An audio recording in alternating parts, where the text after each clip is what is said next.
Hello दोस्तों, जय भीम, जय संविधान, जय हिंद। लाइव टीवी 24 टीवी, सोच बदलें, देश बदलें। सौरभ भारद्वाज जी के यहाँ ईडी की रेड क्यों पड़ी, इसको समझने के लिए हमें देखना पड़ेगा कि कल से पूरे देश में प्रधानमंत्री नरेंद्र मोदी जी की डिग्री पर चर्चा हो रही है। क्या चर्चा हो रही है कि एक आरटीआई एक्टिविस्ट ने सीआईसी का ऑर्डर निकलवाया कि दिल्ली यूनिवर्सिटी को मोदी जी की डिग्री दिखानी पड़ेगी, और यूनिवर्सिटी ने क्या किया, उन्होंने डिग्री दिखाई नहीं। उसके बजाय वो हाई कोर्ट में चले गए सीआईसी के ऑर्डर के खिलाफ।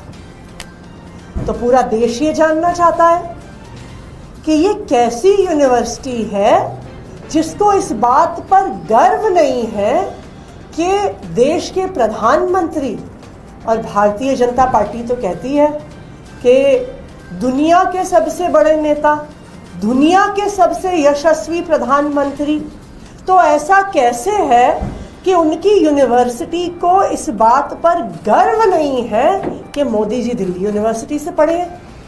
मुझे तो लगता है कि दुनिया में कोई भी ऐसी यूनिवर्सिटी नहीं होगी जिसको गर्व नहीं होगा कि उस देश के प्रधानमंत्री हमारे यहाँ से पढ़े हैं।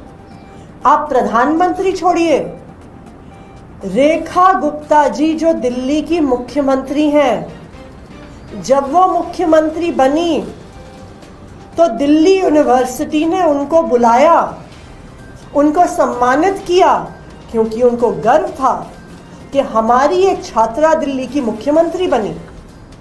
जब मैं मुख्यमंत्री बनी थी तो दिल्ली यूनिवर्सिटी के सेंट स्टीफेंस कॉलेज ने मुझे बुलाया, मुझे सम्मानित किया। मैं ऑक्सफोर्ड यूनिवर्सिटी से पढ़ी थी, उन्होंने न्यूज़लेटर में ये खबर निकाली कि हमारी एक छात्रा, हमारी एक पूर्व छात्रा दिल्ली की मुख्यमंत्री बनी है। लेकिन दिल्ली यूनिवर्सिटी छुपाना चाहती है कि प्रधानमंत्री जी उनके छात्र थे। अब पूरा देश इस बारे में बात कर रहा था। तो इससे ध्यान भटकाने के लिए सौरभ भारद्वाज जी के घर पर फर्जी ईडी की रेड की गई है।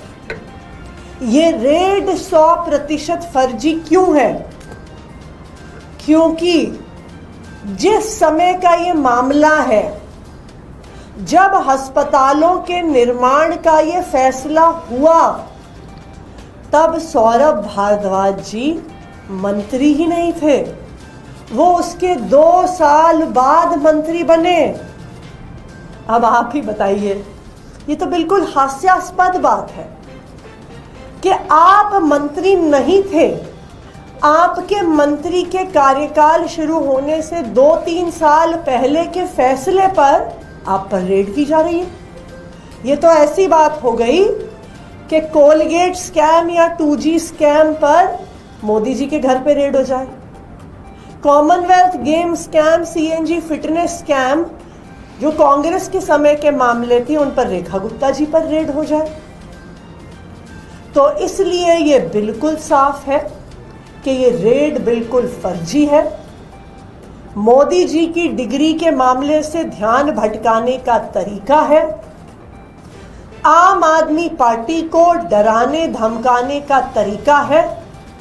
लेकिन मैं प्रधानमंत्री नरेंद्र मोदी जी को और पूरी भारतीय जनता पार्टी को ये बता दूं कि आम आदमी पार्टी ने आज तक ना 1 रुपए का भ्रष्टाचार किया है, ना 1 रुपए का भ्रष्टाचार करेंगे। आप चाहे कितनी भी रेड कर लीजिए, आम आदमी पार्टी कट्टर ईमानदार पार्टी है। भ्रष्टाचार का 1 रुपया भी हमारे किसी नेता से आपको नहीं मिला है और नहीं मिलेगा। हम आपकी रेड से, हम आपकी धमकियों से डरने वाले नहीं हैं। पूरे देश ने देख लिया है कि किस तरह से सत्येंद्र जैन जी के भी घर पर रेड हुई थी, उनको फर्जी मामले में गिरफ्तार किया गया था, और अब कुछ साल के बाद उसी सीबीआई को, उसी ईडी को क्लोजर रिपोर्ट फाइल करनी पड़ी और कहना पड़ा कि हमारे पास एक चवन्नी का भी सबूत नहीं है। ईडी की हर साजिश, भारतीय जनता पार्टी की हर साजिश आज तक नाकाम हुई है और आगे भी नाकाम होगी। Thank you. हम आप इसे फर्जी रेट बता रहे हैं, लेकिन भ्रष्टाचार पर वार बता रहे हैं। बीजेपी के नेता लगातार उनकी बाइट आने को कह रहे हैं कि भ्रष्टाचार पर एक बड़ा वार है। तो क्या अगर अब ईडी जो मंत्री नहीं था उन पर रेड करेगी तो क्या प्रधानमंत्री जी पर कोलगेट स्कैम में रेड होगा? उनके कार्यकाल से पहले के घोटाले में क्या प्रधानमंत्री नरेंद्र मोदी जी पर 2G घोटाले में रेड होगी? क्या दिल्ली की मुख्यमंत्री रेखा गुप्ता जी पर CWG गेम स्कैम में रेड होगी? क्या रेखा गुप्ता जी पर CNG फिटनेस स्कैम में रेड होगी? देखिए, ये बिल्कुल हास्यास्पद बात है। सौरभ भारद्वाज तो मंत्री ही नहीं थे जब ये फैसला अस्पताल निर्माण का हुआ है, तो ये सिर्फ और सिर्फ ध्यान भटकाने की साजिश है। Thanks for watching this video. ऐसी और वीडियो के लिए हमारे फेसबुक पेज को फॉलो करें, यूट्यूब चैनल को सब्सक्राइब करें, साथ ही साथ बेल आइकन को जरूर प्रेस करें ताकि आने वाली हर वीडियो का नोटिफिकेशन आपको मिलता रहे।